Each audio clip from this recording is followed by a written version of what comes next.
Hello everybody, welcome to our channel Nivas Info. Today topic is 9th class maths chapter 3 the elements of geometry. తెలుగులో జ్యామితీయ మూలాలు. ఈ exercise కు సంబంధించి exercise 1 అనేది ఈ వీడియోలో చూద్దాం. సో టోటల్ గా ఓవరాల్ గా ఈ చాప్టర్ లో ఉంది ఓన్లీ 1 ఎక్సర్సైజ్ మాత్రమే. సో ఆ ఎక్సర్సైజ్ చూద్దాం. దీనికంటే ముందు కాన్సెప్ట్ అదే విధంగా previous video and next video సంబంధించిన లింక్స్ నేను కింద డిస్క్రిప్షన్ లో ఇస్తాను. మీరు ఒకసారి డిస్క్రిప్షన్ అనేది చెక్ చేయండి. సమ్ రిలేటెడ్ వీడియోస్ అనేవి అందులో ఉంటాయి. Now problem number 1, question number 1, answer the following. కింద మనకి కొన్ని ప్రాబ్లమ్స్ ఇవ్వడం జరిగింది, వాటికి ఆన్సర్ చేయమంటుండు. ఇందులో మనకి first problem, how many dimensions a solid has. First of all మనకి సాలిడ్ అంటే ఏంటి? Okay, these are called solids. So వీటికి హౌ మెనీ డైమెన్షన్స్ ఉంటాయి అంటుండు. సో మనకి ఒక సాలిడ్ అనగానే మనం గుర్తుపెట్టుకోవాల్సింది ఏంటంటే 3D, that is a 3D. So 3D means 3 dimensions. A solid has 3 dimensions, namely length, breadth and height. ఇక్కడ 3 డైమెన్షన్స్ అని ఎందుకు అంటున్నామంటే యాక్చువల్గా మనము వన్ లైన్ తీసుకున్నాం అనుకోండి, అది 1D. ఆ లైన్లో ఏముంటుంది అంటే ఓన్లీ లెంత్ మాత్రమే ఉంటుంది. అదేవిధంగా ఒక ఏరియాలు కానీ ఒక సర్ఫేస్ కానీ తీసుకుంటే లెంత్ అండ్ బ్రిడ్త్ ఉంటుంది. సో 2 వాల్యూస్, అది దట్ ఈస్ కాల్డ్ 2D. ఇక్కడ 3D ఒక సాలిడ్కి వచ్చేటప్పటికి ఏంటంటే 3 వాల్యూస్ ఉంటాయి, length, breadth and height. So this is called 3D dim. Okay right. ఇక్కడ how many dimensions mean 3 dimensions. Next problem, how many books are there in Euclid's elements. Euclid elements అనే books ఉన్నాయి. So అవి ఎన్ని books ఉన్నాయి అంటున్నాడు. So 13 books. సింపుల్గా గుడ్డిగా గుర్తుపెట్టుకోవాలి. యూక్లిడ్ ఆఫ్ అలెగ్జాండర్కి సంబంధించిన mathematician. He wrote 13 books called the elements. So ఇది మీరు గుర్తుపెట్టుకోవాలి. Next problem number 3, right the number of faces of a cube and cuboid. So మనకి క్యూబ్ అండ్ క్యూబాయిడ్ చూసినట్టయితే this is a solid. Cube or cuboid is solid, that means it's an 3D. So మనకి 3Dలో 3 values ఉంటాయి. So ఈ 3 values అనేవి ఎప్పుడు వస్తున్నాయి అంటే మనకి యాక్చువల్గా లెంత్ అంటే బ్రిడ్త్ ఉన్నప్పుడు ఓన్లీ సింగిల్ సర్ఫేస్ ఉంటుంది, రైట్. అంటే మనకి ఇక్కడ సింగిల్ ఫేస్ మాత్రమే ఉంటుంది. బట్ ఇక్కడ 3Dకి వచ్చేటప్పటికి మనం తీసుకున్న ఆ సాలిడ్ అంటే ఇక్కడ మనకి క్యూబ్ అండ్ క్యూబాయిడ్ ఇచ్చాడు, ఆ సాలిడ్ని బేస్ చేసుకొని ఫేసెస్ అనేవి చేంజ్ అవుతాయి. ఇక్కడ చూడండి క్యూబ్ అండ్ క్యూబాయిడ్. సో క్యూబ్కి క్యూబాయిడ్కి ఫేసెస్ అనేవి సేమ్ ఉంటాయి. So how many faces? ఇక్కడ 4 sides 4, అప్ అండ్ డౌన్ 2 అంటే 6 faces. A cube is also a cuboid having 6 faces. Hence both cube and cuboid have 6 faces. Problem number 4, what is sum of interior angles of a triangle. So ఇది అందరికీ తెలిసిందే. So ట్రయాంగిల్లో మనకి 3 angles ఉంటాయి. the sum of angles is equal to 180 degrees. So నువ్వు which type of triangle తీసుకో, total ఓవరాల్గా degrees మాత్రం 180 degrees ఉంటుంది. Some of angles. By equivalent of 5th postulate we know that the sum of angle of a triangle is a constant and is equal to 2 right angles. So what is the sum of 2 right angles? One right angle is equal to 90 degrees. 2 right angles is equal to 180 degrees. So sum of interior angles of a triangle is equal to 180 degrees.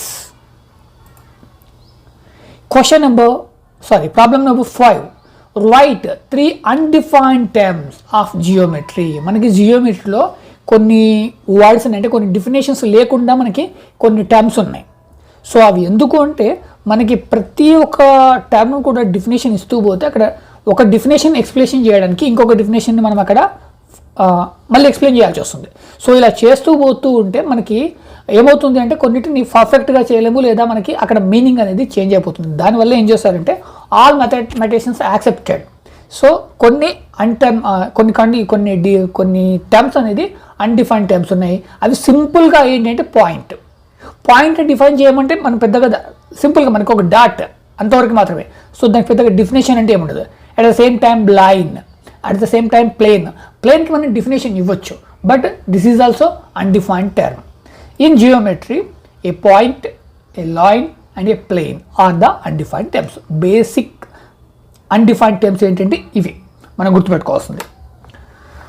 Next we want to move question number 2, State whether the following statements are true or false. Also give reasons for your answers. మనకి క్రింద కొన్ని statements ఉన్నాయి, అవి true or falls.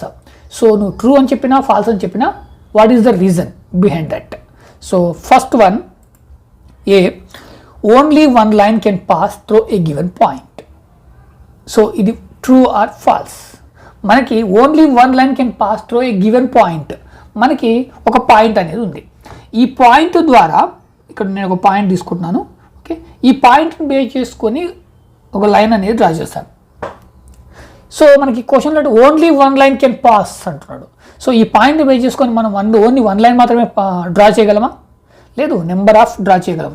So L infinite. So this statement is false. ఎందుకంటే it is a false because through a given point infinite number of lines can pass. So ఎన్ని lines అయినా కానీ మనము డ్రా చేయొచ్చు. Next problem B, all right angles are equals. So right angle అంటే మనకి గుడ్డిగా గుర్తుండేది అంటే 90 degrees. సో నువ్వు రైట్ యాంగిల్ ఎక్కడైనా సరే రైట్ యాంగిల్ 90 degrees ఉంటుంది. కాబట్టి this statement is true.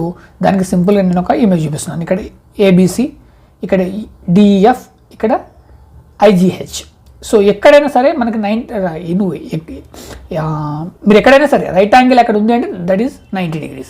So let us consider angle ABC 90 degrees, angle DEF 90 degrees, angle GHI also 90 degrees. So here angle ABC is equal to angle DEF is equal to angle GI. So all the right angles are equal by postulate 4. So దీని గురించి explanation చేసే postulate ఏంటంటే 4th one. Next C, circles with same radius are equals. మనం ఒక circle draw చేయాలంటే మనకి ఒక పాయింట్ని బేస్ చేసుకొని సర్కిల్ డ్రా చేస్తాం. సో ఆ సర్కిల్ అనేది ఎలా డ్రా చేస్తాము? సమ్ రేడియస్ అనేది తీసుకుంటాం. అంటే మనకి ఇక్కడ సేమ్ రేడియస్ ఉన్నప్పుడు సర్కిల్స్ అనేవి ఈక్వల్గా ఉంటాయా? Yes, definitely. కాబట్టి this statement is true. So నేను ఇక్కడ సమ్ రేడియస్ తీసుకున్నాను సేమ్. సో ఇక్కడ మనం పాయింట్ని బేస్ చేసుకొని ఒక సర్కిల్ డ్రా చేస్తాను. సేమ్ రేడియస్ తోటి ఇంకొక సర్కిల్ డ్రా చేస్తాను. ఈ two circles are equal. Two circles coincide if we superimpose the region bounded by the one circle on the other circle, then their centers and boundaries also coincide. So అవి ఒకదానిపైన ఒకటి పెట్టి చూసినప్పుడు ఆ points కానీ, మనం తీసుకున్న సెంటర్ పాయింట్ కానీ, radius కానీ, ఆ బౌండరీస్ అవి ఎట్లాంటి చేంజ్ ఉండదు. సో కాబట్టి circle with same radius will be equal. So మీకు ఇక్కడ స్పెల్లింగ్ మిస్టేక్, సో మీరు కరెక్ట్గా రాసుకోండి. So typing mistake. Next D, a line segment can be extended on its both sides endlessly to get a straight line. Yes, this is also true. మనకి క్రింద ఒక line segment ఇవ్వడం జరిగింది, A and B, AC. Okay, ఇక్కడ ఏంటి అంటే దీన్ని extend చేస్తే ఎండ్లెస్లీ ఆ స్ట్రైట్ లైన్ అనేది వస్తుంది అంటుండే. ఎస్, మనము రైట్ సైడ్ కానీ లెఫ్ట్ సైడ్ కానీ దీన్ని ఎక్స్టెండ్ చేస్తూ పోయినాం అనుకో, జస్ట్ ఆ స్ట్రైట్ లైన్ అనేది అట్లా కంటిన్యూ అవుతుంది. కాబట్టి this statement is true. It is true by Euclid's postulate 2. దీని గురించి ఎక్స్ప్లెనేషన్ చేసే పోస్టులేట్ ఏంటి? 2.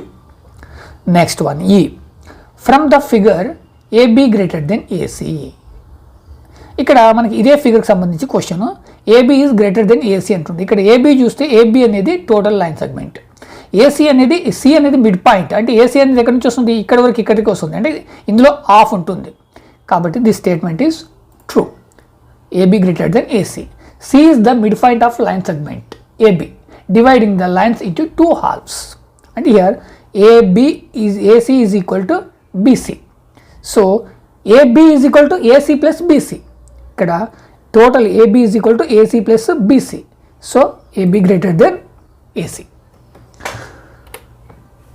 Next question number 3. In the figure given below show that lengths AH greater than AB plus BC plus CD. ఇక్కడ AH అనేది AB plus BC plus CD ఈ 3 line సెగ్మెంట్స్ని addition చేస్తే కూడా AH అనేది బిగ్ వన్ అంటుండు. So మనం ఫిగర్ని observe చేస్తే ఇక్కడ ఏబిసిడిఈఎఫ్ జిహెచ్, ఇక్కడ ఏహెచ్ అనేది స్టార్టింగ్ అంటే ఇక్కడ ఈ లెఫ్ట్ సైడ్లో అండ్ రైట్ సైడ్లో ఎండింగ్లో ఉన్న పాయింట్స్. సో ఈ బీసీడిఈఎఫ్ అనేది మిడిల్ పాయింట్స్. కాబట్టి దీంతో కంపేర్ చేసినప్పుడు ఇవన్నీ కూడా స్మాల్. అయితే మనకి ఇక్కడ ఏబి అంటే ఇక్కడ వరకు ప్లస్ బీసీ అంటే ఇక్కడ వరకు ప్లస్ సిడి అంటే ఇక్కడ వరకు. అంటే ఇక్కడ ఏ నుండి డి వరకు ఉన్న లైన్ సెగ్మెంట్ ఏహెచ్ కంటే స్మాల్ అంటుండే. Yes, this is true. By Euclid axiom 5, we know that the whole is greater than the part. ఇక్కడ AH అనేది హోల్ అవుతుంది, AB అనేది పార్టే, BC అనేది పార్టే, CD అనేది కూడా ఒక పార్టే. కాబట్టి Euclid's axiom 5, according to Euclid's axiom 5, the whole is greater than the part. In this figure, AH is whole and AB and BC, CD are parts. So AB plus BC plus CD also a part అవుతుంది. అంటే ఇక్కడ ఏబిని, బీసీని and సిడిని ఇక్కడ వరకు ఇక్కడ చేసినా కానీ ఇది కూడా వన్ ఆఫ్ ద పార్ట్ అవుతుంది టోటల్గా ఓవరాల్గా. So AH is greater than AB plus BC plus CD. Question number 4. If a point Q lies between 2 points P and R such that PQ is equal to QR, prove that PQ is equal to 1 by 2 PQR. So first అనేది మనం line అనేది draw చేద్దాము.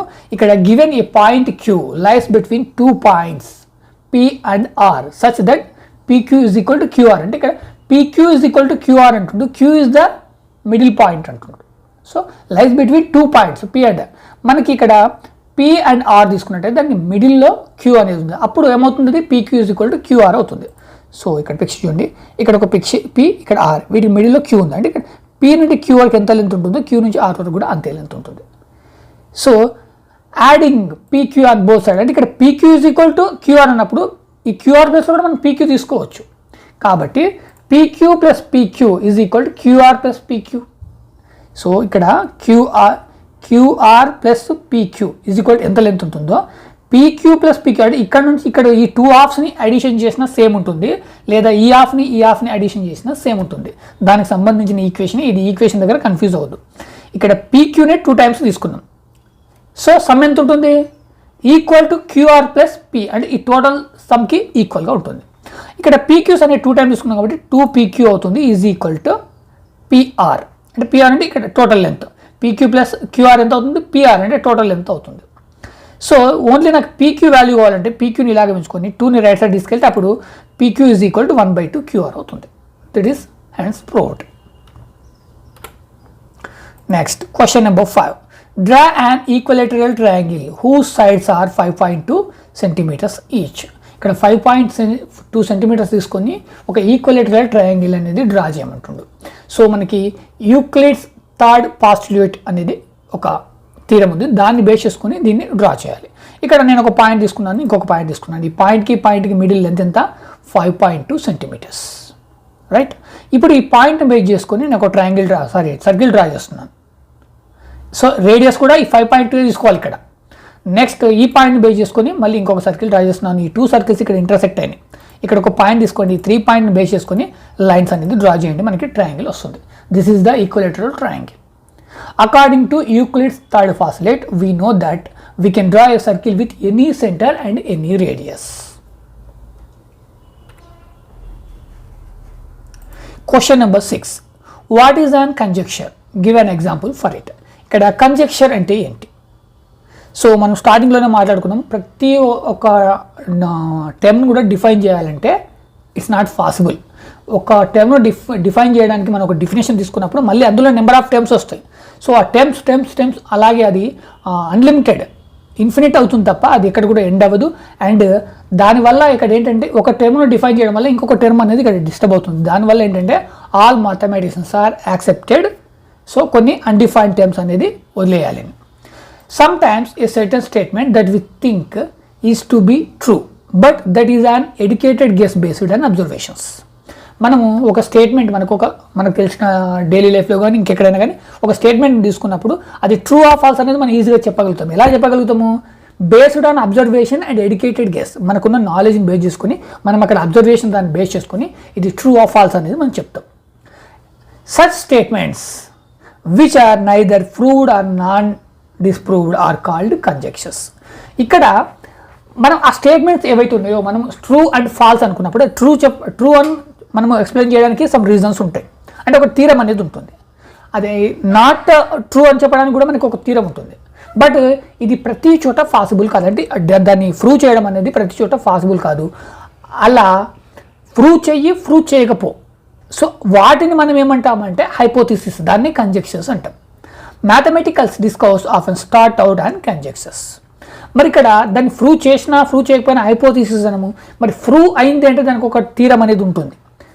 అంటే theorem అనేది ఎక్కడ ఉంటుంది, దేనైతే మనం prove చేయగలుగుతామో దానికి మాత్రమే థీరం అనేది ఉంటుంది. ఇక్కడ ప్రూవ్ చేయలేకపోతే అంటే ప్రూవ్ చేసినా చేయకపోయినా దాని హైపోథీసిస్ అనొచ్చు. బట్ ఇక్కడ ప్రూవ్ చేస్తే ఇక్కడ డిఫరెన్స్ అనేది గుర్తుపెట్టుకోవాలి. ఎప్పుడైతే మనము ఒక స్టేట్మెంట్ని మనము ఇది ఇస్ ట్రూ ఆర్ ఫాల్స్ అని ఎప్పుడైతే మనం ప్రూవ్ చేస్తామో దట్ బేస్ దానికి ఒక థీరం ఉందని అర్థం. తెలుగులో సిద్ధాంతం. ఒక సిద్ధాంతాన్ని బేస్ చేసుకొని మనం దాన్ని ప్రూవ్ చేయగలుగుతాం. అక్కడ థీరం లేనప్పుడు దాన్ని ప్రూవ్ చేయొచ్చు, చేయకపోవచ్చు. బట్ అది ట్రూ ఆర్ ఫాల్స్ అనేది just based on educational, just అది మనం ఎలా చేస్తామంటే education cases based on what we are observed. So దీనికి ఎగ్జాంపుల్ ఏంటి అంటే every even number greater than 4 can be written as sum of 2 primes is a conjecture stated by Goldbach. దీన్ని explanation చేసిన ఈ స్టేట్మెంట్ని, ఈ ఎగ్జాంపుల్ని this is called and conjecture. ఇది ప్రూవ్ చేయొచ్చు, ప్రూవ్ చేయవచ్చు తర్వాత విషయము. సో దీన్ని ఎక్స్ప్లెనేషన్ చేసిన మ్యాథమెటిషియన్ ఎవరంటే గోల్డ్బ్యాక్. ఈ నేమ్ అనేది గుర్తుపెట్టుకోవాలి. ఈ గోల్డ్బ్యాక్ అనేది మీరు గుర్తుపెట్టుకోవాలి. ఇక్కడ ఏమంటున్నాడు అంటే ఏదైనా సరే greater than 4 any even number, every even number greater than 4 we can be written as sum of 2 primes. 2 ప్రైమ్స్ని అడిషన్ చేస్తే ఈవెన్ నెంబర్ వస్తుంది. ఫర్ ఎగ్జాంపుల్ 4 తీసుకుందాం. 4ని మనం ఎలా రాయొచ్చు, 1 + 3. Next even number 6, 1 + 5. Next even number 8, 5 + 3. So ఈ 5 and 3 are prime numbers. So when we add 2 primes, we will get some even number, right? So దీని ఎక్స్ప్లెనేషన్ ఇచ్చిన వ్యక్తి గోల్డ్బ్యాక్. ఈ నేమ్ అనేది గుర్తుపెట్టుకోవాలి. దీని మీద మనకి క్వశ్చన్స్ అనేది రావచ్చు. Next question number 7. Mark 2 points P and Q. Draw a line through P and Q. Now how many lines are parallel to PQ? Can you draw? ఇక్కడ let us mark 2 points PQ. Then draw a line through P and Q. నేను ఇక్కడ 2 points తీసుకుంటున్నాను. ఇక్కడ ఒక point తీసుకున్నాను, ఇక్కడ ఒక point తీసుకున్నాను. సో ఈ పాయింట్లను బేస్ చేసుకొని కలుపుతూ ఒక లైన్ అనేది డ్రా చేయమంటాడు. ఇప్పుడు next now how many lines are parallel to PQ can you draw. ఇక్కడ ఈ లైన్కి this is an P, this is an Q. So ఈ 2 పాయింట్స్ బేస్ చేసుకొని ఒక లైన్ డ్రా చేశాను. దీనికి ప్యారలల్గా నువ్వు ఎన్ని లైన్స్ అనేది డ్రా చేయగలవు. సో ఎన్ని లైన్ అయినా డ్రా చేయొచ్చు మనం, infinite, right? There can be infinite number of parallel lines to PQ. So we cannot draw all of them. So ఎన్ని లైన్స్ అయినా కానీ మనము డ్రా చేయొచ్చు. Next question number 8. In the adjacent figure, a line n falls on lines L and M such that the sum of the interior angles 1 and 2 is less than 180 degrees. Then what can you say about lines L and M? ఇక్కడ మనకి n అనే ఒక line ఏం చేస్తుందంటే Lని Mని intersect చేస్తుంది. ఇప్పుడు మనకి ఇక్కడ ఇంటీరియర్ యాంగిల్స్ అనేవి ఏర్పడతాయి. ఇక్కడ 1 అనే 2 ఇంటీరియర్ యాంగిల్స్ ఏర్పడినవి. సో వీటిని సమ్ చేస్తే మనకి ఏంటి వస్తుంది, లెస్ దెన్ 180 degrees ఉంటుంది. సో ఇట్లాంటప్పుడు మనకి ఇక్కడ గుర్తుకు రావాల్సిన పాస్టులేట్ ఏంటంటే 5th one. By Euclid postulate 5 we know that if a straight line falling on 2 straight lines makes the interior angles on the same side of it taken together less than 2 right angles, then the 2 straight lines, if we produce it indefinitely, meet at that side on which the sum of angles is less than 2 right angles. ఇక్కడ ఏమవుతుందంటే ఈ L and M ఏదైతే ఉన్నాయో వీటిని ఇలాగే continue చేస్తూ పోతే ఏమవుతాయంటే ఇవి ఎక్కడో ఒక చోట ఇంటర్సెక్ట్ అవుతాయి, రైట్? ఇవి ఏమవుతాయి, ఇంటర్సెక్ట్ అవుతుంది. దీని గురించి ఎక్స్ప్లెయిన్ చేస్తే పాస్టులేట్ ఏంటంటే 5th one. Given a line n falls on lines L and M such that the sum of interior angles 1 and 2 180 degrees less than 180 degrees. ఇవి ఏంటంటే 180 degrees ఉంటాయి. ఇటు సైడ్ మాత్రమే ఇంటర్సెక్ట్ అవుతాయి, ఇక్కడ ఇంటర్సెక్ట్ అవ్వవు, opposite side. So the lines L and M will eventually intersect on the right side of the line, right? ఇక్కడ ఏమవుతుందంటే కంటిన్యూ చేసిపోతే ఇక్కడ ఇంటర్సెక్ట్ అవుతాయి, ఇక్కడ మాత్రము ఇంటర్సెక్ట్ అవ్వవు. ఇంకా వాటి మధ్యన డిస్టెన్స్ అనేది పెరుగుతూ పోతుంది. Question number 9. In the adjacent figure, if angle 1 is equal to angle 3, angle 2 is equal to angle 4 and angle 3 is equal to angle 4. ఇక్కడ యాంగిల్స్ దేని కంపేర్ చేసుకుని గుర్తుపెట్టుకోవాలి. Angle 1 is equal to 3, 1 is equal to 3 and 2 is equal to 4, 2 is equal to 4 and 3 is equal to 4. అంటే ఈ రెండు equal అని అర్థం. అంటే ఈ రెండు ఈక్వల్ ఉన్నప్పుడు ఈ రెండు కూడా ఈక్వల్ ఉంటుంది. దాన్ని ఇక్కడ అడుగుతుంది, right? So given angle 1 is equal to angle 3 and angle 3 is equal to angle 1. This is the statement 1. And angle 2 is equal to angle 4. This is the statement 2. Right? By Euclid axiom 1, Euclid postulate 1, we know that things which are equal to the same things are equal to one another. Right? ఇక్కడ ఏంటంటే ఏదైతే equal ఉంటుందో same దానికి opposite ఉన్నది కూడా equal. From equation 1 angle 1 equal to angle 4. So దీన్ని base చేసుకొని మనము ఇంకొక ఈక్వేషన్ అనేది రాసుకోవచ్చు. ఇక్కడ దీన్ని బేస్ చేసుకొని 1 is equal to angle 1 is equal to angle 4 అనేది మనం ఇంకొక స్టేట్మెంట్ ఇక్కడ తీసుకున్నాం. ఎలా తీసుకున్నాము? 1 is equal to angle 1 is equal to angle 3, angle 3 is equal to angle 4 అంటుండు. ఇక్కడ 3 అనమాట. సో కాబట్టి angle 1 is equal to angle 4 అని మనం రాసుకోవచ్చు. రైట్? ఈ యాంగిల్ ఎంత ఉంటుంది, ఈ యాంగిల్ ఎంత ఉంటుంది, ఈ యాంగిల్ ఎంత ఉంటుంది, ఈ యాంగిల్ కూడా అంతే ఉంటుంది. So then from the equations 2 and 3 and by axiom 1, angle 1 is equal to angle 2. Next, question number 10.